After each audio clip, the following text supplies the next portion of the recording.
Welcome to Everyday XJ.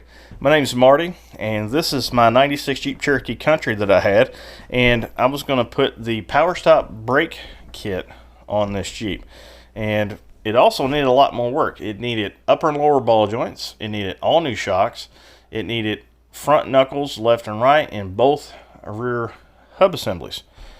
I had to do all this stuff in a weekend, and it needed new calipers, new rotors, and new brake pads. And I found this brake kit on Amazon from Powerstop. I didn't know anything about the company at the time. I just know I could buy the whole kit, calipers, rotors, and all the installation hardware for $153 or $158 with free shipping with Amazon Prime. And here's a picture of the listing here. And I must say, I was kind of skeptical at first, but I was like, you know what, if I'm going to spend $300 at AutoZone or O'Reilly's just buying just regular replacement parts, why not spend $258 on this and get really nice stuff and rotors that won't rust? So I was like, cool, it's a win-win. So here's me starting to paint all my new parts. I've got my upper and lower ball joints in, I've got my new knuckles, and the thing that sucked doing this job is I was trying to save my old hub assemblies, and when I was trying to pull them out of the old knuckles, what happened is the hub assembly actually separated on both sides when I was using the hub puller. So I had to go out and buy new hubs, which kind of sucked, but anyway. Here's one of the calipers. Now the brake kit comes with really good instructions. The instructions are in color, they're laminated, and the kit also comes with a packet of anti-seize. Now, I wish they would give you more anti-seize, but what do you expect for $250? I would go to AutoZone and spend the $15 and get you a tub of anti-seize and use the crap out of it. You can never use too much anti-seize. Here's a closer picture of the calipers to show the powder coat. I tell you what, the quality of these parts for $258 or $53, whatever. The quality of these parts is really, really nice. I was really impressed. Here's some of the installation hardware. The bolts, like I said, it comes with a little bit of anti-seize, but I really don't feel they give you enough. Go buy the tub and use all the anti-seize your heart desires. You can never use too much anti-seize. Now, I did have a leak problem, but that leak problem was due to me being stupid. I was putting my banjo fittings and everything on, and next thing I know, I had a brake leak, and I was like, damn it.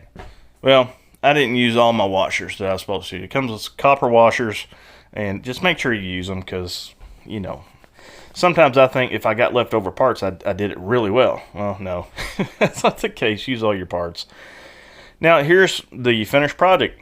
Now, I cannot stress to you guys how good this looked actually in person. I know the picture looks good, but it looked this good.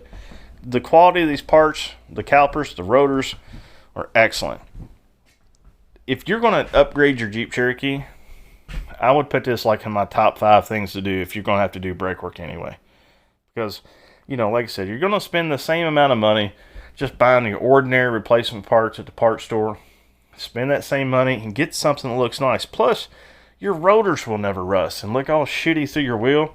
Pardon my language, but, you know, I like nice brake setups. Now, one thing that kind of struck me as odd is how many people actually noticed my Jeep when I did this work. Everybody thought that I had spent like, you know, $1,500 on a bare brake kit, and I was like, no, dude, it's just like $250. But it took me a weekend to get it done with all the other work I did too. But people really responded nice to it. Like, dude, that's a sick looking brake setup. And like I said, it's the best $250 I think I spent on my Cherokee as far as upgrades that were actually functional. Now, I didn't pull like really heavy loads with my Cherokee. I did have like a small landscape trailer, and I pulled like 0 turns, 4-wheelers, side-by-side, big log splitters and stuff like that.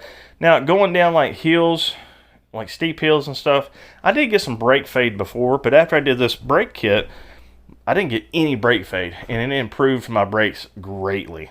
So if it's a daily driver, if you haul stuff with it, or if you just want to run bigger tires, I would definitely spend the $250 and get this brake upgrade kit. I promise you. I mean, you're not going to be stopping like an F1 car, but just to get rid of the brake fade from the gases and stuff under, you know, braking under loads or going down hills. You get what I'm saying. It's definitely a good upgrade. So hope you guys like this little slideshow. I'm hoping to post more Jeep Cherokee videos in the future. So if you would like and subscribe, I'll see you all later.